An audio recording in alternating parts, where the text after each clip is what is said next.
Hola, bienvenido a esta nueva tutoría. Recíbela y llévala también en tu dispositivo móvil o tableta. Recuerda, somos tutorias.co. Comillas, te gusta estudiar, te gusta aprender, te gusta innovar. Comillas. Como se observa en la figura, el ejercicio planteado consiste en realizar un algoritmo que permita determinar si un número leído es o no primo.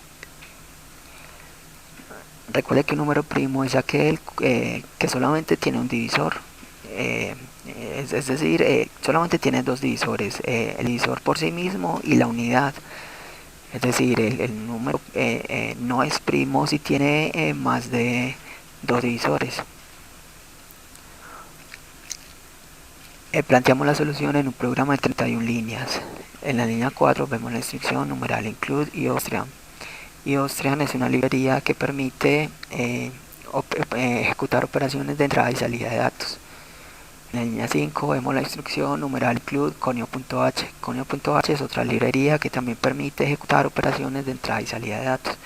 Siempre que usted necesite mostrar información por pantalla al usuario, eso representará una salida de datos.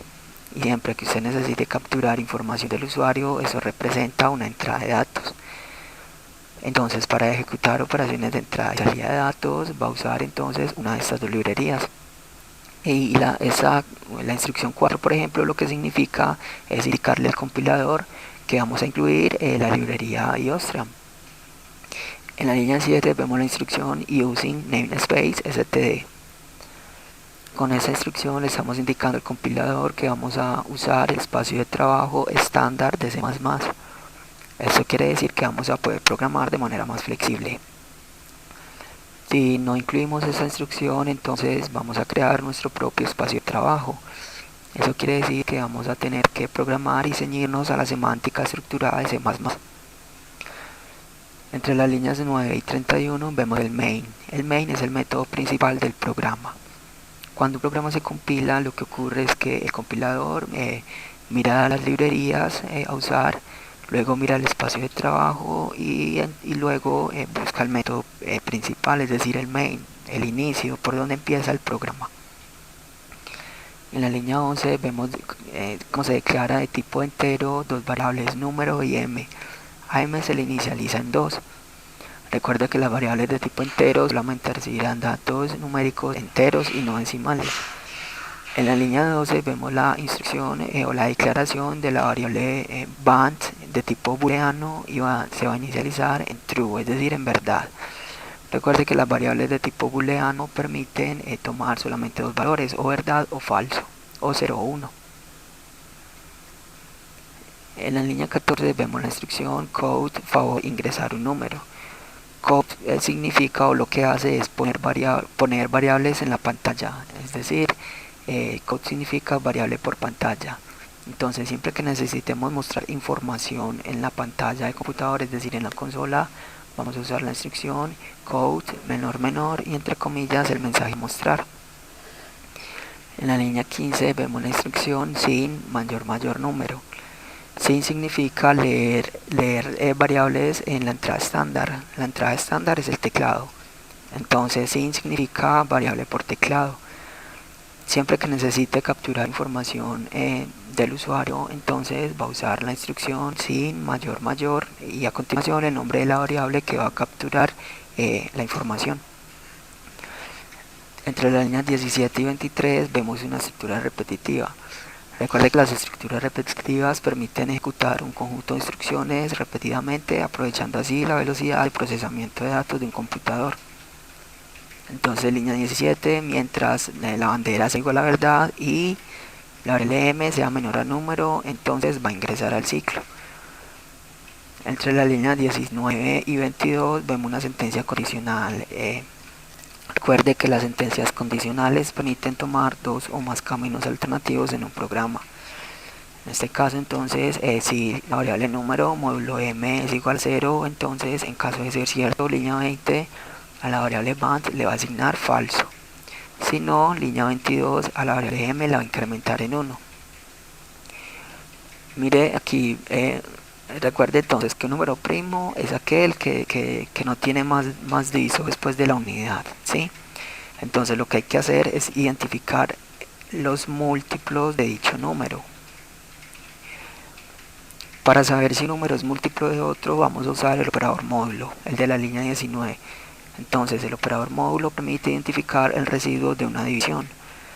Si el residuo es 0, quiere decir que la división es exacta. Como la división es exacta, entonces los números son múltiplos entre sí. Al encontrar entonces un número que sea múltiplo del número leído, entonces esa bandera se va a llevar a un valor de falso. Y al final, entre las líneas 25 y 28, vamos a imprimir, si la bandera es falso, que el número no es primo. Pero si no encuentran ningún número múltiplo del número leído o ingresado por el usuario, entonces la bandera va a terminar en verdad y se va a poder imprimir el mensaje de que el número es primo. Observe entonces, supongamos que el número leído sea el 5.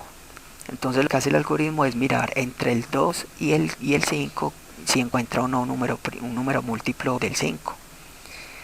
Ahora supongamos que el número leído sea el 9. Entonces lo que va a hacer el algoritmo es que entre el 2 y el 9 va a buscar o va a preguntar cuál de ellos es múltiplo del número 9.